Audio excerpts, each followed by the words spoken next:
కంపెనీస్కి ఇచ్చారు. తర్వాత జగన్మోహన్ రెడ్డి వచ్చాక కేంద్ర ప్రభుత్వంతో ఈ SEZని మార్చి పొల్యూషన్ కంపెనీలు వచ్చేలా చేశారు. దీనివల్ల తీర ప్రాంత మత్స్యకారులు అందరూ నష్టపోతున్నారు. ముఖ్యంగా పక్కనే ఉన్న కోనపేట వీళ్ళు అక్కడ తుని నియోజకవర్గంలో కోడిపిల్లిపేట, సుబ్బంపేట, వేణుమానపురం ఈ గ్రామాల్లో ప్రతి రేషన్ కార్డుకి డబ్బులు ఇచ్చారు, మిగిలిన చోట ఇవ్వలేదన్నది ఒక ఆరోపణ. యాజమాన్యం కూడా ఇచ్చేటప్పుడు అందరికీ ఉపయోగపడే విధంగా ఉండాలి తప్పితే వేరే లెక్క కాదు. అలాగే రెండవది, వాళ్ళ తరఫున ఈ గ్రామంలోనే 6 కోట్లు డబ్బులు తీసుకున్నారని చెప్పి ఆరోపణ ఈ గ్రామం తరఫున. ఈ 2 విషయాల మీద నేను ఇక్కడికి వచ్చాను. ఇక్కడ గొడవలు అవుతుంటే కాకినాడ DSP AC వేసుకుని సుమోలో కూర్చున్నాడు. ఇక్కడికి రమ్మంటే రాలేదు. అంటే దేనికి వచ్చారు ఆ DSP గారు? రావాల్సిన పని ఏంటి DSP ఇక్కడికి? లా అండ్ ఆర్డర్ని కంట్రోల్ చేయడానికి. ఇక్కడ ఈ గొడవల్లో ఏదైనా అవుతే ఎవరు బాధ్యులు? SP గారు ఫోన్ చేసి పంపించారు, వచ్చిన వ్యక్తి AC వేసి కూర్చున్నాడు సుమోలో. అది Kakinada DSP law and order. సరే, ఇక్కడ అందరూ సముదాయించి మొత్తం అందరూ కూడా కలెక్టర్ గారు RDO గారిని పంపించారు, SP గారు DSPని పంపించారు. DSP గారు ఎండలో ఉండలేక AC వేసుకుని సుమోలో ఉన్నారు. మిగిలిన మొత్తానికి ఈ ఘర్షణలోంచి మేము బయటకు వచ్చి వారికి ఇచ్చిన మాట ఏంటంటే, కలెక్టర్ గారు 20వ తారీఖు నాడ కంపెనీ యాజమాన్యంతో కూర్చోబెట్టి వీరికి ఏ విధంగా చేయాలి, న్యాయం చేయాలన్న ఆలోచనతో కలెక్టర్ గారు RDO గారిని పంపించడం, నాతో కూడా మాట్లాడడం జరిగింది. అదేవిధంగా నేను ఇప్పుడు కొంతమందిని SP గారి దగ్గర తీసుకెళ్తున్నాను.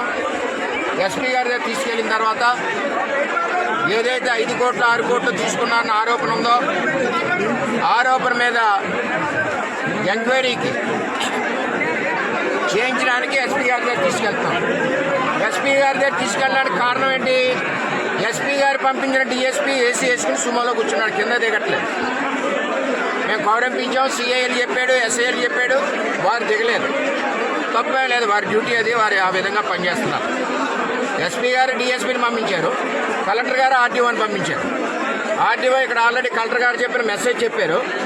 ఆ DSP SP గారు పంపించిన DSP ఆ మెసేజ్ ఇక్కడ ఎవరికి చెప్పలేదు. నేను కూడా 10 నిమిషాలు వెయిట్ చేశాను ఇక్కడ గొడవలు ఉంటే. ఆయన సుమోలో నుంచి తిరగలేదు. ధన్యవాదాలు ఆయనకి, కోనపేట పెడతారు. అంటే ఏ గొడవలైనా ఏదైనా ఆయనకి అనవసరం లేదు, లా అండ్ ఆర్డర్. ఓకే, అంచేత ఏంటంటే 2 ఇష్యూలు. ఒకటి, SP గారి దగ్గర తీసుకెళ్తున్నప్పుడు SP గారు పని లేదు, DSP ఇక్కడ ఉంటే. DSP బిజీగా ఉన్నారు, ACలో ఉన్నారు, ఎండలోకి రావట్లేదు కాబట్టి సుమోలో దిగట్లేదు ఆయన. SP గారి దగ్గర వీరిని తీసుకెళ్ళి అక్కడ కంప్లైంట్ ఇచ్చి ఆ డబ్బులు వ్యవహారం తేలుస్తాం. ఆ 6 కోట్ల ఆరోపణది. తర్వాత రెండవది, కలెక్టర్ గారు RDOని పంపించారు. RDO గారు 20వ తారీఖు నాడు కలెక్టర్ గారు మాట్లాడారు. ఆ మీటింగ్లో వీళ్ళకి న్యాయం జరగాలి, జరగకపోతే వీళ్ళ తరఫున నేనే ఉండవలసిన పరిస్థితి వస్తుంది. ఇక్కడ అన్ని పార్టీలు కలిసి ఉన్నాయి, ఒక పార్టీయే కాదు. సమస్య మత్స్యకారులు పొట్ట సమస్య, వేరే సమస్య కాదు. అది ఒకసారి ఆ కంపెనీ యాజమాన్యం కూడా ఆలోచించుకుని దాని ప్రకారం 20వ తారీఖు వచ్చినప్పుడు వస్తే బాగుంటుందని చెప్పి నేను మనవి చేస్తాను. ఒక మాజీ ఎమ్మెల్యేకి ఆయన మాట్లాడింది ఏంటంటే, కొద్దిగా వరం గారు మీరే చేయించున్నారు, తెలుగుదేశం పార్టీ చేస్తుంది అక్కడ అని చెప్పి. అంటే పోలీసుకి ఇంటెలిజెన్స్ వ్యవస్థ ఉంది, DSPకి మరి తెలుసో తెలీదో. అసలు ఇక్కడ గొడవ ఎందుకు వచ్చింది 6 కోట్ల గురించి, అది DSPకి తెలుసో తెలీదు. ఇక్కడ చేసి అందరూ అంచేత ఆయన కూడా AC సుమోలో దిగి ప్రజల్లోకి వస్తే కింద విషయాలు తెలుస్తాయి. తర్వాత లా అండ్ ఆర్డర్ కూడా పిఠాపురంలో కంట్రోల్లో ఉంటుంది. AC సుమోల్లో పడుకుంటే తెలియదు. క్లియర్గా చెప్తున్నాను, ఒక పార్టీ గురించి మాట్లాడడం, being a officer, that is not a correct way for policing.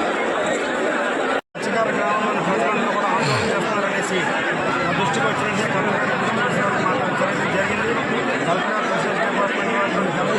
తీసుకున్నారు, మాట్లాడారు. అయితే ప్రస్తుతం అందుబాటులో లేరు కాబట్టి వారు 20వ తారీఖున కలెక్టర్ ఆదేశించిన ప్రకారం 20వ తారీఖు వస్తున్నారు. 20వ తారీఖున ప్రజాప్రతినిధుల సమక్షంలో ఈ వచ్చినారు నాయకులతో కలెక్టర్ కార్యాలయంలో సమన్వయ సమావేశం పెట్టి అక్కడ ఈ సమస్య పరిష్కారానికి కృషి చేస్తామని కలెక్టర్ గారు హామీ ఇవ్వమన్నారు. ఆ హామీ మేరకు ఇక్కడికి రావడం జరిగింది. ఇక్కడ గౌరవనీయులు వర్మ గారి ఆధ్వర్యంలో ప్రజలందరికీ కూడా వారు నచ్చ చెప్పారు. చాలా ఆవేశపడిన ఆందోళనగా ఉన్నా సరే వారి సహకారంతో ప్రజలందరూ కూడా ఒప్పుకున్నారు ఈ డిమాండ్ని.